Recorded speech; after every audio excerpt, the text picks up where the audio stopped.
Welcome back to BetterAvecBourbon.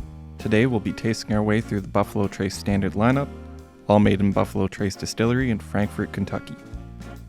Buffalo Trace Distillery is the oldest continuously operating distillery in America and has gone by many names, including the George T. Stagg Distillery and the Old Fire Copper Distiller, as it changed hands. The distillery was purchased in 1992 by the Sazerac Company, which itself has a storied past in New Orleans, and named it the now Buffalo Trace Distillery in 1999 as part of a major rebranding, and later was followed by the launch of Buffalo Trace Kentucky Straight Bourbon Whiskey, with the name referring to the historic Buffalo Path that crosses the Kentucky River. Buffalo Trace Distillery is known for its quality in producing many of the best bottles in the market, and in some ways is like the Disney of the bourbon world. But enough history, let's get to the bourbon. Starting with Buffalo Trace Kentucky Straight Bourbon, it's the cheapest and most accessible in the lineup. Blantons Single Barrel Bourbon, declaring themselves the original single barrel bourbon whiskey. Eagle Rare Kentucky Straight Bourbon, a 10-year expression. And lastly, E.H. Taylor Jr. Small Batch. It was the hardest for me to get my hands on, but it was worth the wait.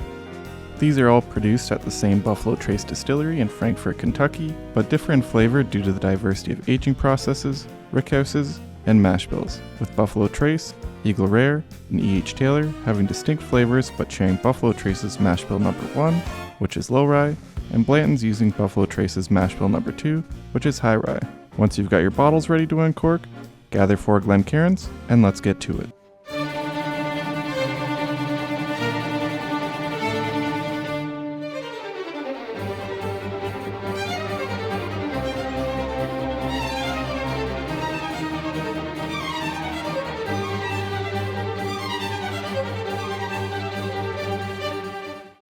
Starting off, we have Buffalo Trace Kentucky Straight Bourbon. Place a clean Glencairn and pour in about an ounce. The only bourbon on this list with a relatively short history, Buffalo Trace carries the distillery's name. It's 90 proof and is aged for a minimum of 7 years. Now let's give it a swirl to open things up. No matter how many bourbons I've had, the color and texture will always be so satisfying. No specific warehouse notes from the distiller.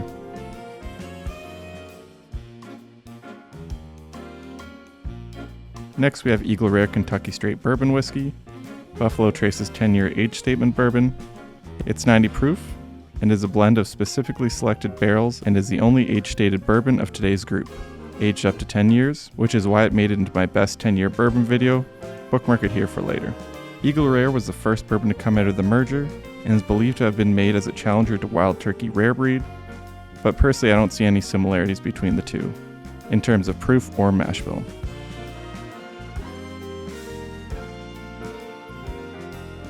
Next we have Blantons Single Barrel Bourbon, made with mash bill number 2. It's a high rye, 93 proof, and aged for a minimum of 6 years, coming from a specific barrel, not a blend. When Blantons was the largest distillery in America in the first half of the 20th century, Colonel Blanton created his own personal stash and limited supply of hand-picked bourbons that were stored in the now famous Warehouse H. Blantons Single Barrel was created in 1984 to honor this legacy as the first single barrel bourbon to be sold commercially. Blantons Single Barrel is also created in Warehouse H, which is metal-clad to encourage faster aging. Last we have E.H. Taylor Jr. Small Batch. Made with mash bill number 1, it's a low rye bottled in bond bourbon, meaning it's 100 proof and is a blend from one distilling season and is aged for at least 4 years in a single distillery that has a federally bonded warehouse.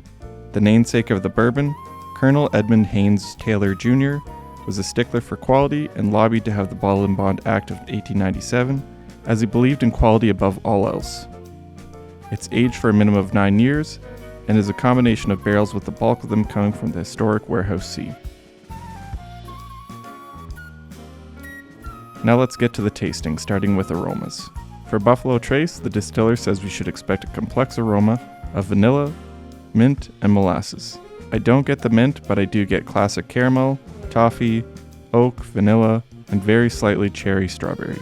For Eagle Rare 10-year, the distiller says the nose is complex, with aromas of toffee, hints of orange peel, herbs, honey, leather, and oak.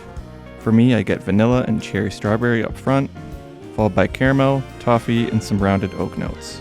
Almost the reverse order of what I got in terms of aroma from Buffalo Trace. For Blantons Single Barrel, the distiller says we should get a deep, satisfying nose of nutmeg and spices. For me, I get baking spice, brown sugar, and surprisingly a bit of cherry.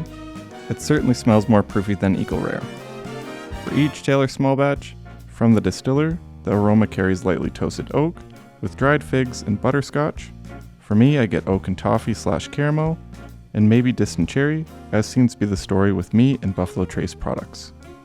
A lot of the sweeter notes are front and center, despite this being the highest proof on the list at 100 proof. Now let's taste test, starting with Buffalo Trace. From the distiller, pleasantly sweet to the taste with notes of brown sugar and spice that give way to oak, toffee, dark fruit, and anise. This whiskey finishes long and smooth with serious depth. For my taste, I get oak, caramel, and a little fruit with a vanilla finish and solid mouthfeel for the proof. Eagle Rare 10-year. From the distiller, the taste is bold, dry, and delicate with notes of candied almonds and very rich cocoa. The finish is dry and lingering. For my taste, it's softer than Buffalo Trace, not quite as sweet as it smells, but really strong vanilla and strawberry notes. I really enjoy that. Blantons Single Barrel. From the distiller, powerful dry vanilla notes in harmony with hints of honey amid strong caramel and corn. A medium finish composed of returning corn and nutmeg flavors. For my taste, it feels a bit proofier than 93 proof, perhaps because of the high rye blend, strong oak, and vanilla with phantom cherry and subtle baking spice. Each Taylor small batch from the distiller. Taste of caramel corn sweetness, mingled with butterscotch and licorice. The aftertaste is a soft mouthfeel that turns into subtle spice of pepper and tobacco. For my taste, it's an absolute caramel bomb. It's technically higher proof than Blantons, but does not taste that way. Less spicy, softer on the palate, and a really accessible bourbon to get into. I'm not sure I get the licorice component, but I'll stick with it. Now, it wouldn't be a BetterAvec tasting if I didn't rank them. In terms of price, it's left to right, with Buffalo Trace being the best value. I don't think Eagle Rare is as overpriced as the internet likes to say. It consistently delivers, and it's rare to have a bourbon with an age statement. For taking taste and forgetting about price, each Taylor small batch is the winner. It's an absolute caramel bomb. I love Demerara syrup in my old fashions, so this should come as no surprise. Eagle Rare is my number 2. Blantons I think will grow on me, but I'm not as familiar with the mash bill number 2. And lastly, Buffalo Trace, but don't get it twisted. This was my workhorse bourbon for years, and I still keep it stocked, especially for whiskey sours, it's a slam dunk. Thanks everyone for watching. Do you have a favorite in the Buffalo Trace lineup? Let me know down below. If you enjoyed this video and you want to see more like it, hit that like button, press subscribe, and I'll see you next time. Cheers.